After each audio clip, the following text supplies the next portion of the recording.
Here to explain the amendment is my good friend, a senior member of the House Financial Services Committee and the sponsor of this bill, Congressman French Hill of Arkansas, and I yield him 5 minutes. The gentleman is recognized.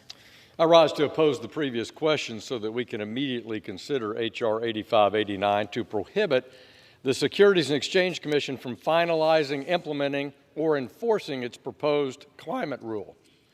Now, Madam Speaker, it is the Securities and Exchange Commission.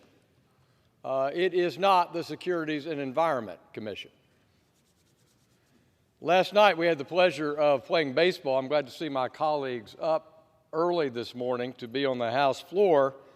It was a great game. I was proud to see the right team won. But we're once again back on the floor talking between Republicans and Democrats, Republicans being the party for growth, opportunity, and liberty, and the House majority, the Democrats, doubling down, Madam Speaker, on dumb.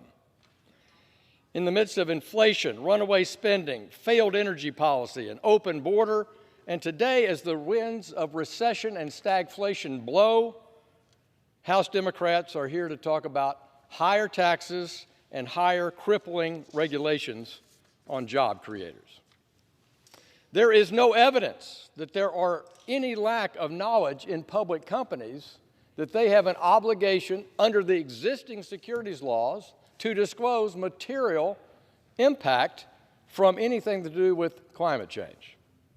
And there is zero evidence that they are unaware of climate change and are not talking about it on a regular basis with their shareholders, their boards, their employees.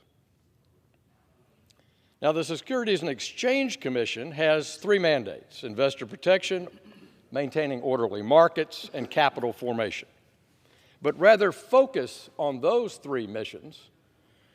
Gary Gensler, the chairman of the SEC, is typical of this administration, a big government, nanny state supervisor who's going beyond his statutory authority and delving into trying to become, as I argue, a climate czar.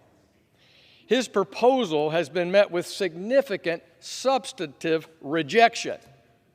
91 advocacy groups just last week, including the Farm Bureau, community bankers in every state of the country, and the Job Creators Network, wrote the Small Business Committee chairman, ranking member, in their opposition to this proposal, that it should be withdrawn. Alfredo Ortiz, the president of Job Creators Network, said the SEC's proposed rule would be an unnecessary, costly burden on America's small businesses at a time when we're dealing with Biden inflation, higher interest rates, and a supply chain crisis. Now, Madam Speaker, Gary Gensler, the chairman, argues that this proposal is the right thing to do. We argue it's not, and it shouldn't be implemented, and we shouldn't spend any money there to do it. Let me tell you what NASDAQ, the National Association of Security Dealers, the market system for the growth companies of our country, wrote Gary Gensler and said, now these people are not anti-climate. They're not climate deniers. They run the NASDAQ marketplace. They wrote, the proposal creates additional disclosure obligations disclosure obligations outside existing frameworks. The proposal timeline is unreasonable. The prescriptive disclosures are too costly. The commission itself says this will triple the cost to be a public company. Huh? Triple the cost to be a public company? We don't have enough public companies as there are. The materiality standard deviates from the law. The prescriptive disclosures do not facilitate meaningful comparisons. The prescriptive disclosures create disincentives for companies.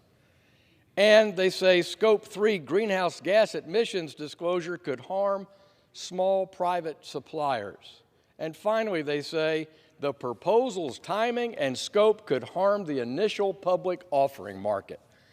This is an economy that has half the public companies we had in 1980, and this administration and their SEC want to make that even worse, more costly. Let me remind you, the commission itself, triple the cost to be a public company. Madam Speaker, we have people that are private companies now because they cannot afford to be public. And if we don't have public companies, we don't have investments in labor union pension plans. We don't have opportunities for investment in our 401k plans. We hurt this economy, we hurt job creators, if this proposal is implemented. So it's very easy for me to stand here and argue against it. Finally, I would say that this is part of a longstanding practice of this administration to use every tool they have in the regulatory space to do something that is the prerogative, as my good friend from Pennsylvania said, Congress. Madam Speaker, I'd like to yield 2 additional minutes to my good friend from Arkansas. The gentleman's recognized. I thank my friend from Pennsylvania.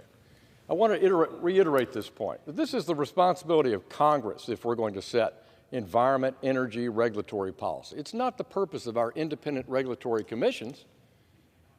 And aren't we clear now that the Supreme Court agrees with that position when just in the last few days they ruled in a case called West Virginia versus EPA, which basically says, hey, independent regulatory agencies, stay in your lane. Stay in your lane. Listen to what Congress has written in the statute. And Congress has not written this in a statute, which is why the SEC is way out of line with this proposal. While the NASDAQ market system rejects it, while small business rejects it, while public company CEOs reject it, while the Farm Bureau rejects it. And as I say, this administration came to power with an idea that this was their number one issue, and you can tell it because the people who worked on the task force to propose this rule are the chief of staff at the Treasury Department, the head of the National Economic Council and the White House staff, all came to Congress with an idea to propose this rule. So I urge my colleagues to support Republicans' efforts to not see this rule implemented, not fund it. And I thank my friend from Pennsylvania, and yield back the balance of my time. Reserve.